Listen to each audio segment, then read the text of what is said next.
Well, it's all about CBA here, to be honest, and they've come out with good numbers, at least relative to the street's forecast. We expect, certainly I expect the stock to have a little bit of a pop on open here. I don't think anyone was really short the stock going into the earnings season, but I think the numbers themselves are pretty good. Cash earnings were 1% above the street, as was revenue, and they've grown reasonably strongly. You've seen volume growth closer towards 3%. Expenses were below what the market was looking for.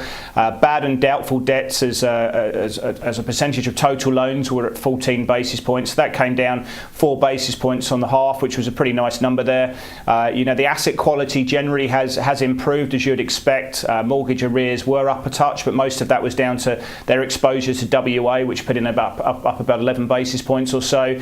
But gross impaired loans were down about 6%, and the asset quality is generally improving there as well, which of course is helping the company there. The dividend at 2.30 was nicely above the street at 2.23. That's the biggest dividend we've ever seen in Australian corporate history as well. So that payout ratio maintains at 75 to 80%. So it's a pretty good number there. And return on equity gets 16%. Fine, that was a 50 basis point slowdown, but for the capital that's in the company, they are creating reasonable efficiencies, and I think nicely above what the market was looking for.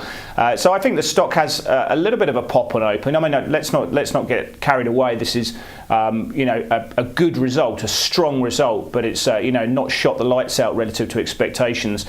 So the banking sector, we need to see whether that can push the financial sector above 6,700, which is a recent high. If we can see a close above that level, then we've created a higher high. The financial sector gets a bit of a wriggle on, and perhaps the ASX 200 then can have some nice points attributed to there, and we can push back into 5,800. But that's a big if, and what we've been seeing overnight hasn't really been too inspirational. If anything, there has been a somewhat of a bid in risk-sensitive assets, or should we say safe haven assets. We've seen, while there hasn't been much of a move in fixed income, you've seen some demand for the yen.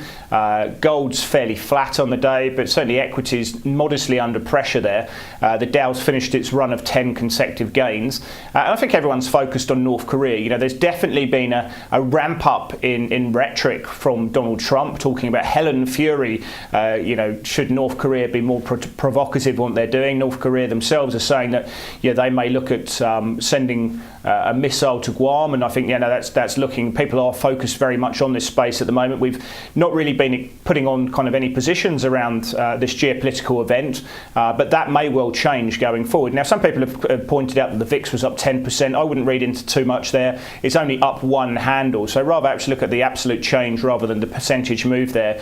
But what we are expecting with the VIX, though, because everyone is short, there's such a massive position of short positions, record levels of shorts in VIX futures, that volatility has been suppressed, and it's like a coil. If we do see something that comes through, then there is going to be a massive chain reaction in implied volatility in these markets. We have to watch that. But everyone's watching this geopolitical issue. They're not expressing it through financial positions, but that could change very easily if it does become more of an issue. So definitely something to watch. In terms of that, so a fairly flat open today. Commodities aren't really that inspiring. We have seen a bit of a move up in iron ore futures, which I think there was a nice bid from the lows. That looks like it could go higher in the short term. Oil price is under a little bit of pressure, but we have seen a bit of a late bid because the API numbers were absolutely sensational. Massive drawdown in crude stocks there. So people are going into tonight's Department of Energy inventory number expecting a decent drawdown in stocks as well. So definitely something to keep an eye on.